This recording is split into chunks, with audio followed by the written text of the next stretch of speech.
Fala investidor, fala investidora, como é que vocês estão? Espero que vocês estejam muito bem. E hoje nós vamos dar sequência à análise da carteira dos inscritos aqui do canal. Só para você ter ideia, o nosso colega aqui, Lucas Klazen, trouxe aqui a carteira dele com um valor hoje aqui aplicado de R$ 28.541, tá bom? Mas antes da gente continuar, eu vou pedir aqui a sua inscrição, porque meu objetivo até o final desse ano é chegar aqui aos 10 mil inscritos. Então, peço aqui a sua ajuda, claro, se você gostar do conteúdo que eu tenho para trazer para você. Vamos lá. Eu tenho aqui um pouco da carteira dele, ele estava aqui com um ganho, pelo menos nesse último mês, e agora virou para o negativo, R$5. Só que se você for considerar que ele estava em quase 700, né, houve aqui uma perda, vamos dizer assim, uma redução no capital de aproximadamente R$700, tá? Por que eu falo que isso é importante? Porque quando você analisa que houve ali um crescimento tanto de valor aplicado quanto também de ganho de capital e que nesse último mês nós tivemos uma redução, na verdade está aqui embaixo a redução, que é bem pequenininha, tá? A gente está falando de 0,02%, praticamente nada. Mas o ponto é que nesse último mês, por diversas circunstâncias macroeconômicas, falando ali de guerra, falando de aumento de taxa de juros, falando ali de alguns gastos públicos talvez desnecessários, tudo isso fez com que o investidor estrangeiro retirasse dinheiro daqui e dando para nós que somos investidores de longo prazo, pensando ali em aumentar a posição em ativos com boa consistência de pagamento de dividendos, lucros crescentes, etc. Isso para nós é uma oportunidade. Mas claro, quando você vê o seu patrimônio gradualmente caindo, dá um pouco de medo. Mas calma, olhe mais para os rendimentos e para o lucro da empresa ao invés da cotação. Nesse ponto, eu tenho que concordar muito aqui com o Barsi. O patrimônio é a métrica do ego. Perceba muito mais o quanto que a renda passiva está aumentando do que só o seu patrimônio, porque se você, assim como eu, quer viver de renda, você não irá no futuro se desfazer dos seus investimentos. Você vai deixar com que ele vá trabalhando para você. Então, vamos aqui continuar na carteira dele, vamos começar a olhar um pouco. Hoje ele está 100% em ações, tá bom? Vamos olhar um pouco de como está à disposição. Boa parte, né, 17,07% de patrimônio dele em Banco do Brasil, seguido de Transmissora Paulista, tem a Copasa, um ativo que eu particularmente gosto muito, até fiz um último vídeo que eu vou deixar no card final. Temos Bradesco com uma grande aposta, vamos dizer assim, de um banco que pode, ao mesmo tempo, crescer os seus lucros, pagar bons dividendos, para quem, claro, fez um yield on cost bom, e, claro, trazer uma valorização no seu patrimônio. Então, aqui no Bradesco, eu acho que você tem o melhor dos mundos, tá? Você vai ter um banco que provavelmente vai crescer o seu lucro, vai crescer também a sua rentabilidade através do ROI. Você vai perceber, portanto, que nos próximos anos você vai receber mais dividendos e, claro, na medida que os dividendos forem crescendo, que a lucratividade e os índices de lucratividade continuarem crescendo, a cotação também deve acompanhar, tá bom? Sanepar, muita gente colocou em carteira pelo motivo errado, não sei se foi o seu caso, mas a gente já vai olhar os preços que você entrou. BB Seguridade, Caixa Seguridade, uma proporção muito boa, 6,5 e 6,4. Engie, gosto muito, mas vamos olhar o preço que você entrou. CPFL Energia, SLC, Soja 3, CEMIG, o pessoal gosta bastante de CEMIG, né? Não tem jeito, ainda mais que pagou 30 e poucos por cento de dividendo, deu uma puta bonificação, enfim, foi um baita de um ativo nesses últimos tempos. Itaúsa não é um ativo que eu gosto tanto, mas depende muito do preço que você entrou e nós já vamos dar uma olhada. Unifique e Agro 3, tá bom? Vamos ver quanto que você está recebendo de proventos, tá? Vamos ver aqui os seus rendimentos. Neste último ano, tá bom? E a princípio você parece que começou a investir provavelmente aqui em abril para já em maio receber alguma coisinha, né? Então você está com um total de R$ 375, uma média de R$ 31,30 de dividendo por mês, tá? Mas ainda não acabou. Temos ainda outubro, novembro e dezembro para você receber algum anúncio. A princípio, o seu recorde foi de praticamente R$ 180 de dividendo, uma baita de uma rentabilização, tá bom? Então, vamos para o resumo, né? Para a gente enxergar um pouco melhor os seus preços, tá? Vamos ver o preço de entrada. Banco do Brasil não foi o melhor preço possível, tá bom? Mas claro, do momento que você começou a investir para cá, esse foi o preço que foi apresentado, então até aí tudo bem. Transmissora Paulista 25 eu já não gosto tanto. O preço que eu acho interessante para a Transmissora Paulista é de 24 para baixo, tá bom? Não vou dizer que é uma recomendação, mas pelo menos é o que eu tenho como a minha margem de segurança. Copasa, por outro lado, você entrou num bom preço, tá bom? R$19 para mim é um preço legal, né? Abaixo de 20, eu particularmente vou fazer alguns pequenos aportes, tá? Ainda não tenho carteira, mas futuramente penso em ter. Bradesco, você comprou num preço razoavelmente ok, tá? A gente pode até puxar aqui para ver na cotação Vamos ver a padrão nesses últimos 5 anos. Olha só, bateu 11,50, 11,14. Considerando que você comprou a 12, você ainda está com uma rentabilidadezinha ok. Eu acredito, de verdade, que a gente pode experimentar esses preços aqui num futuro não tão distante, tá bom? R$16, R$15, eu acho que é bem possível. Então, aguardar aqui, você pode ter uma valorização legal, tá? Sanepar, vamos ver. Sanepar você entrou, claro, falando aqui da Unity, a 26. Não é um preço ruim, tá bom? Eu vi gente, até o ativo, se eu não me engano, chegou ali a bater seus quase R$30, né? Vamos dar uma olhada aqui? Ó, isso mesmo, ó, R$32, gente do céu, quem compra Sanepar a esse preço não é interessante para mim. Vamos dar uma olhada aqui um pouco na questão dos lucros, né? Porque, se eu não me engano, eles têm o gráfico aqui, ó. Olha isso, ó. O lucro tá lá em cima, tudo bem. A cotação um pouco mais aqui para baixo. Mas eu não acredito, sinceramente, que o ativo deve valer tudo isso, considerando os dividendos que ela paga. Vamos fazer uma conta bem simples aqui, tá bom? Vamos pegar os dividendos nominais pagos nesses últimos anos. Vamos lá. Pegar aqui, ó, 1,52. Vamos imaginar que você está recebendo aqui 1,52 por ano. Se você dividisse ali por seus 30, gente, dá um dividendo de 5%. Não é um dividendo tão interessante, mas claro, a Sanepar é um bom ativo. O que eu quero que você perceba é que esses ativos eles têm uma ciclicidade de longo prazo, tá? É uma ciclicidade que eu gosto de enxergar como crise hídrica, né, que sempre ocorre. Então, se pega lá, 2018, poxa, R$15 a Unity. Aí passou pela crise hídrica, assim como a Copasa passou, voltou lá em 19, teve uma sobreprecificação em muitas coisas, crise hídrica de novo e agora com os reservatórios bem melhores voltando e provavelmente no futuro nós devemos ter esse cenário e depois mais uma vez essa barrigada que os ativos de saneamento dão. Nesses preços eu entraria? Não, mas vamos fazer uma conta inversa, tá? Vamos imaginar que você comprou a R$17,50, vamos colocar um precinho um pouquinho maior, tá bom? R$18.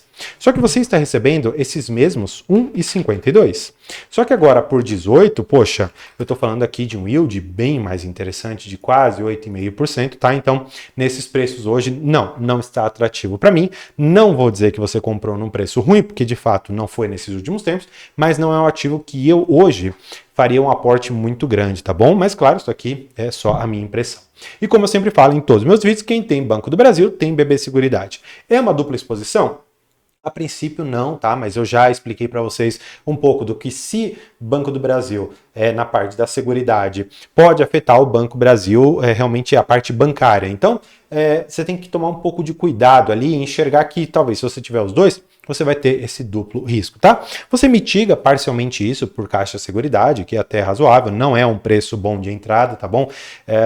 Me parece que os preços bons de entrada ficaram muito mais lá dos 13 para baixo. 14 em diante não me parece que é um preço legal. Engie, você pagou um preço que eu não acho tão interessante, tá bom? R$ 41,70. Apenas aqui abaixo dos seus R$40 eu faria algum aporte. Já está aqui ó, nos 40,59, então pode ser que logo mais tenhamos algumas, entre aspas, promoções. Por que eu falo promoção, né? Vamos dar uma olhada nos dividendos aqui deles. Ó, vamos primeiro na cotação, né? Só para a gente entender o que eu estou querendo dizer na cotação padrão. Vamos ver, ó.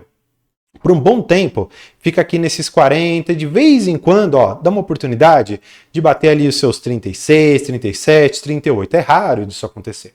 Mas vamos entender um pouco mais do porquê, né? Olha só os dividendos, vamos pegar o nominalmente pago. Nos últimos 10 anos. Ó, em 2023, se você recebesse R$ 2,90, a diferença vai ser pouca, mas vai entender aqui comigo o porquê que eu compraria apenas abaixo dos 40. Vamos imaginar que você pagou ali seus 42. Você vai dividir, portanto, esses 2,90 por 42 para você ter o dividend yield. Daria aqui aproximadamente 7%, tá bom? Agora, se nesse mesmo valor de 2,90 você tivesse pago, por exemplo, os seus 38, olha a diferença. Eu estou falando de 0,7 de diferença em relação àquele anterior, porque era 6,9 para 7,6, essa diferença de 0,7%.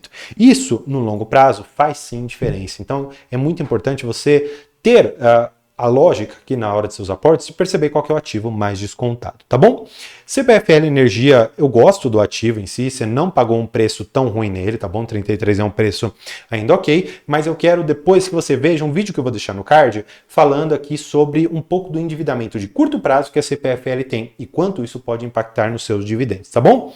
Em relação a SLC e soja, gosto dos dois ativos, tá bom? Entre esses dois, eu prefiro muito mais a SLC, é muito mais específica ali a parte de indústria, gosto muito mais desse segmento e ainda mais onde ele está no Brasil, então me parece que tem os melhores players, os melhores agricultores, as melhores terras e uma boa parte do PIB concentrado onde a SLC está. Então, acho muito positivo. É um preço relativamente bom que você pagou, tá bom? Só para você buscar um pouco mais dos preços, olha isso. Quando você vai na cotação padrão desses últimos 5 anos, vamos lá, vamos pegar aqui, só esperar o site dar uma atualizada, né? Ó, quem pagou aqui os seus 23, quem pagou aqui os seus 24 reais, a meu ver, não fez um bom negócio. Agora, você comprou aqui na casa seus 15, 16, 17 reais, daqui em diante me parece que tem um patamar legal para você. Por quê? Porque é muito cíclica em termos de dividendo. Quando você olha aqui pagando 53 centavos, mais para trás, 53 de novo, 55, em alguns anos pagando 1 e pouco, poxa, faz diferença o preço que você entra. Porque, olha só, vamos mais uma vez para esse exercício que é muito importante, né? Esses 1,39 dividido por aqueles 25 reais que algumas pessoas chegaram a pagar, dá 5,5 de dividendo. Agora, esses mesmos 1,39 para quem está pagando 17,50, por exemplo, já está em quase 8% de dividendo. É uma diferença grande. É importante você entender o preço de entrada e perceber também qual é o preço que você se propõe a pagar no determinado ativo. Existem inúmeras fórmulas para você utilizar aqui para ver qual o melhor dividendo, qual o melhor preço, qual o melhor momento de entrada, mas calma, aqui no canal tem tudo isso para você, tá bom? CEMIG, já comentei um pouco do ativo, melhorou muita coisa, fez ali a bonificação, pagou dividendos e dividendos ainda neste ano, tá? O que foi até surpreendente para mim. Itaúsa, um preço bom, abaixo dos 10 reais, maravilha, para mim é um excelente preço. Se você tiver no futuro a possibilidade de comprar abaixo aqui de seus 9 reais, legal, dê uma percebida que normalmente baixa um pouquinho dos seus 9 e depois dá uma estiringada sempre ali para os seus 10, 10,5, como de fato é o preço que está agora. Mas claro, não é uma coisa rápida, Itaúsa tem uma oscilação relativamente baixa. O pessoal gosta muito da Unifique por conta do preço ser baixo, por conta de pagar dividendos e por conta da tese de crescimento inorgânico. Gosto muito, tá bom? O que eu acho que você deve enxergar nesse ativo? Você deve enxergar para onde ele vai. Então, o que eu quero dizer com isso? Você tem aqui a Unifique. Ela tem a possibilidade de fazer crescimentos orgânicos, ou seja, melhorar de dentro a própria empresa. Você tem a linha de crescimento inorgânico, que é melhorar de fora a empresa, ou seja, comprando outras empresas, comprando outros competidores de mercado, ou ela pode adotar uma única estratégia, que é simplesmente sentar em cima dos ativos que ela já tem e começar a pagar dividendos ainda maiores do que ela paga hoje. Qual das três eu acho que ela tem capacidade de fazer? Sinceramente, me parece que ela tem muito mais foco no crescimento inorgânico. E os dividendos, eles acabam sendo uma métrica para auxiliar ainda mais na visibilidade da empresa. De todas, pensando aqui em Vivo, Brisanet e Unifique, eu ainda gosto muito aqui da Unifique, me parece que tem a melhor estratégia, tá bom? Por fim, nós vamos falar aqui do Agro 3. Não é um ativo que eu confesso que eu acompanho tanto, ele tem a tese ali de beneficiamento das terras e depois ele consegue revender. Eu não sou tão fã da empresa, apesar do bom dividend yield, porque aqui nós dependemos muito da capacidade da empresa comprar bem essas empresas, comprar bem essas terras e depois conseguir beneficiar e revender. Isso para mim depende muito de uma capacidade comercial, depende de uma capacidade de gerenciamento muito específicas dessa gestão.